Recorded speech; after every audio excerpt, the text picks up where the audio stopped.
Hello friends. आज हम लोग शूद्रों के कार्य देखेंगे। हम लोगों ने जब वर्ण व्यवस्था पढ़ी थी तब हम लोगों ने देखा था कि उसमें 4 वर्ण थे, ब्राह्मण, क्षत्रिय, वैश्य और शूद्र। तो हम लोगों ने तीनों का देख लिया था। अब हम लोग शूद्र के बारे में देखेंगे। तो यहाँ पे हम लोग देखेंगे कि शूद्र के क्या कार्य थे। समाज में शूद्र का स्थान अत्यंत निम्न था। मतलब ये जो कैटेगरी थी, ये जो वर्ण थी, उसकी जो स्थिति थी बहुत ही खराब थी, अत्यंत ही निम्न थी। विराट पुरुष के पैर से उसे उत्पन्न मानकर समाज में उसकी निम्नतम अवस्था की घोषणा की गई थी। मतलब कि हम लोग जानते हैं कि विराट पुरुष के हम लोग जब पढ़ रहे थे वर्ण व्यवस्था, तो हम लोगों ने देखा था कि जो ब्राह्मण थे वो विराट पुरुष के मुख से जन्मे थे, क्षत्रिय उनकी भुजा से, वैश्य उनकी जंघाओं से, और जो शूद्र थे वो उनके पैरों से उत्पन्न हुए थे, ऐसा कहा गया था। तो यहाँ पे वही बात को कहा जा रहा है कि जो यहाँ पे विराट पुरुष है उसके पैर से ये उत्पन्न हुए हैं, तो इसलिए वो सबसे निम्नतम है, सबसे छोटे हैं, सब इसकी जो स्थिति है वो खराब है, यहाँ पे कही गई है। उसके धार्मिक उद्धार के लिए उपाय और मार्ग की खोज की जा रही थी, किंतु इसके लिए कोई गंभीर पूर्वक प्रयास नहीं कर रहा था। यहाँ पे कहा जा रहा है कि शूद्र के लिए, शूद्र की स्थिति भी ठीक हो, इसके लिए बहुत से उपाय किए जा रहे थे, ऐसे मार्ग ढूंढे जा रहे थे जिससे इसकी स्थिति ठीक हो। लेकिन ऐसा करने वाला कौन था? ब्राह्मण, क्षत्रिय या फिर वैश्य। तो ये तीनों जो कैटेगरी थी वो मतलब सुस्त थी, मतलब इनमें उतना परवाह नहीं था जितना कि होना चाहिए। ये गंभीरता पूर्वक इस चीज़ को नहीं ले रहे थे। हाँ, कहने को तो ये कहते थे कि उनकी स्थिति ठीक होनी चाहिए, लेकिन उसके लिए अथक प्रयास ही, मतलब कि जो होना चाहिए प्रयास, वो नहीं किया जा रहा था किसी के तरफ से। मेघा तिथि के अनुसार द्विज, ब्राह्मण, क्षत्रिय और वैश्य को आवश्यकता पड़ने पर नीच शूद्र से भी निरंतर श्रद्धा पूर्वक मोक्ष धर्म का ज्ञान प्राप्त करना चाहिए। यहाँ पे जो मेघा तिथि है वो बोल रहे हैं कि द्विज, मतलब कि ये जो तीनों वर्ण हैं उसे जरूरत पड़ने पर शूद्र से, नीच जात के शूद्र से भी श्रद्धा पूर्वक मोक्ष धर्म का ज्ञान प्राप्त करना चाहिए। मतलब मृत्यु हो जाता है, उसके बाद मोक्ष प्राप्ति होती है ना, तो उसका जो ज्ञान है वो निम्न स्तर के शूद्र से भी प्राप्त करनी चाहिए, ऐसा वो कहते हैं। वे यह भी कहते थे कि यदि चंडाल कहे कि इस स्थान पर बहुत देर तक मत रुको, इस जल में स्नान ना करो, तो उसे मानना चाहिए। यहाँ पे जो मेघा तिथि है वो ये बोल रहे हैं कि जो चंडाल होते हैं ना वो शूद्र में ही आते हैं, तो ये सबसे निम्न कैटेगरी की होती है। तो अगर वो कहे कि इस स्थान पर बहुत देर तक मत रुको, मतलब जो चंडाल होते हैं ना वो अस्थियों को या फिर शव को जलाने का काम करते हैं।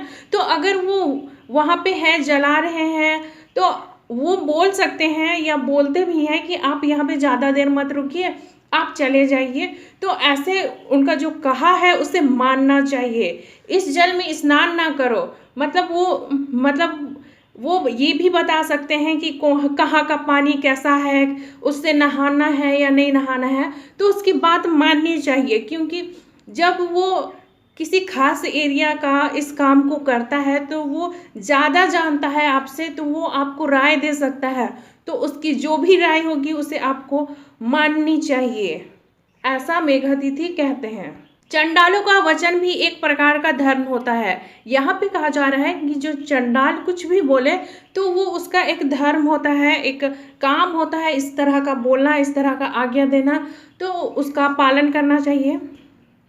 इससे यह स्पष्ट होता है कि शूद्रों का सद्गुण और ज्ञान मध्यकालीन व्यवस्थाकारों द्वारा स्वीकार किया जाने लगा था।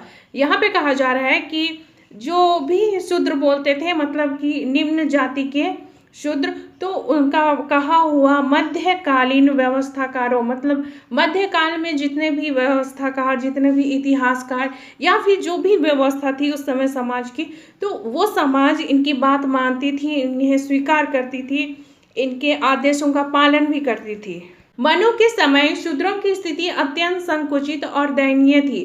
वे अनार्य और दास्य के सम्मिलित रूप थे। यहाँ पे कहा जा रहा है कि ये जो मनु है उसके समय शूद्रों की स्थिति, मतलब ये जो चौथा वर्ण है उसकी स्थिति बहुत ही संकुचित थी, मतलब बहुत ज़्यादा इनमें पाबंदी थी, दयनीय बहुत ही खराब स्थिति थी। वे अनार्य और दास के सम्मिलित रूप थे, मतलब कि वैसे लोग जो वेद के बारे में ना जाने उन्हें अनार्य कहा जाता था, तो उन्हें अनार्य कहा जाता था शूद्रों को, और वो दास भी कहे जाते थे मनु के काल में। मतलब ये एक स्मृतिकार है और उसके समय में समाज की क्या दशा थी उसके बारे में ये वर्णन करते हैं। वे अधिकार और प्रतिष्ठा से पूर्णतः वंचित थे, उनकी तुलना पशुओं से की गई थी। यहाँ पे कहा जा रहा है कि जो मनु है वो बताते हैं या फिर ये कहते हैं कि जो शूद्र थे उन्हें अधिकार और प्रतिष्ठा से, मतलब जो भी समाज में हो उनका स्थिति बहुत ही खराब थी और उसकी तुलना पशुओं से की गई थी। मतलब कि जिस प्रकार हम लोग मामूली कहते हैं ना कि पशु हैं, इन्हें कहीं पर भी रख दो या छोड़ दो, तो उसी प्रकार मनु के समय शूद्रों की यही स्थिति थी समाज में, उन्हें पशुओं के समान माना जाता था। महाकाव्य काल में उनकी दशा में कुछ सुधार हुआ, मतलब कि महाकाव्य काल हम लोग जानते हैं कि महाकाव्य 2 है, महाभारत और रामायण। तो उस दौरान जो इनकी दशा थी उसमें कुछ सुधार हुए। कट्टरपंथी और कठोर विचार के विपरीत इस युग में शूद्र समुदाय की अवस्था पहले की तुलना में सुधरी थी। यहाँ पे कहा जा रहा है कि कट्टरपंथी और कठोर विचारों के विपरीत, मतलब हम लोग देखें जो अभी मनु जो है, मनु का टाइम में इन्हें पशु माना जा रहा था, कट्टरपंथी थे, मतलब बहुत ही सख्त किस्म के इंसान थे, बुरी चीज को बुरा कहना मतलब इस समाज में नहीं था। तो यहाँ पे विचार जो है वो कठोर था। इसके विपरीत इस युग में, मतलब कि महाकाव्य काल में इनकी जो अवस्था थी, इनकी जो व्यवस्था थी वो थोड़ी सुधरी थी, मतलब कुछ अच्छे बदलाव आए थे इनके महाकाव्य काल में। समाज में इनका आदर और सत्कार आरंभ हो चुका था, मतलब कि महाकाव्य काल में इनका जो भी स्थिति था, आदर इन्हें मिलने लगा था, इनका सत्कार होने लगा था, मतलब थोड़ा बहुत इनकी जो स्थिति है वो सुधरने लायक हो गई थी। युधिष्ठिर ने अपने राजसूय यज्ञ में शूद्र प्रतिनिधियों को भी आमंत्रित किया था। हम लोग यहाँ पे महाभारत के युधिष्ठिर के बारे में देखते हैं, तो वहाँ पे ये जो है अपने राजसूय यज्ञ, मतलब जब राजा अपने सिंहासन को ग्रहण करता है या फिर सिंहासन को में बैठता है, तो उस समय रत्नी रथ, तो ऐसे में शूद्रों को आमंत्रित किया जाता था ऋग्वैदिक काल में। तो यहाँ पे युधिष्ठिर जो है वो भी इस प्रकार से शूद्रों को बुलाते हैं अपने राज्याभिषेक के समय राजसूय यज्ञ में। वाणिज्य, व्यापार, उद्योग और पशुकर्म करने के लिए इन्हें अनुमति मिल गई थी, मतलब कि जो महाकाव्य काल है उनमें ये वाणिज्य, व्यापार, उद्योग, पशुकर्म, मतलब कि पशुपालन से संबंधित कोई भी काम करने के लिए इन्हें अनुमति मिल गई थी, ये आप कर सकते थे। यज्ञ संपन्न करने के लिए भी इन्हें अनुमति मिल गई थी, मतलब अब देखिए यहाँ पे इन्हें यज्ञ करने का भी मतलब प्रोविजन मिल गया है, अब ये यज्ञ भी कर सकते हैं। शूद्रों का शिल्पी वर्ग बौद्ध युग में भी था, जो विभिन्न शिल्पों से संबंधित होकर समाज में प्रतिष्ठित था। यहाँ पे कहा जा रहा है कि शूद्रों का जो एक वर्ग था ना वो शिल्पी वर्ग था, ये बौद्ध काल की बात कही जा रही है। तो ये विभिन्न प्रकार के शिल्प, मतलब विभिन्न प्रकार की कारीगरी से संबंधित थे और उस काम में ये प्रतिष्ठित भी थे, समाज में इसकी प्रतिष्ठा थी। उनके पेशे और शिल्प कालांतर में अनुवांशिक हो गए, मतलब कि अभी जब इन्होंने जो भी कारीगरी चुनी, जो भी व्यवसाय को चुना, वो अनुवांशिक होते गए, मतलब कि जैसे कुम्हार का बेटा कुम्हार बनेगा, इस प्रकार से यही समय से ये शूद्र की जो व्यवसाय है अनुवांशिक रूप में चलने लगी। शिल्प उसी को कहा जा रहा है। उस युग में शिल्प प्रधान अनेक जातियां बन गई थी। तंतुवाय, बुनकर, तचक, बढ़ाई, कम्मार, करमार या लोहार, दंतकार, कुंभकार आदि विभिन्न व्यवसाय के अनुसार अनेक वर्ग बन गए थे। मतलब कि यहाँ पे कहा जा रहा है कि उस समय, मतलब कि बौद्ध काल की बात करें तो उस समय ये शिल्प प्रधान अनेक जातियां बन गई, मतलब शिल्प जैसा रहेगा वैसे ही वो बनते चले गए और वो जातियां में कन्वर्ट हो गई। तो यहाँ पे तंतुवाय होगा, तो तंतुवाय ये बुनकर का काम करते थे। तचक ये बढ़ाई होते थे। कम्मार ये लोहार या करमार होते थे। दंतकार, हम लोग जानते हैं कि प्राचीन भारत में हाथी दांत बहुत इंपॉर्टेंस रखता था, तो उसका बहुत खरीद बिक्री तो वो इसी से संबंधित रहते थे। दंतकार, कुंभकार, तो ये कुम्हार है। तो इस प्रकार के बहुत सारी जातियां बनने लगी शूद्र के अंतर्गत ही।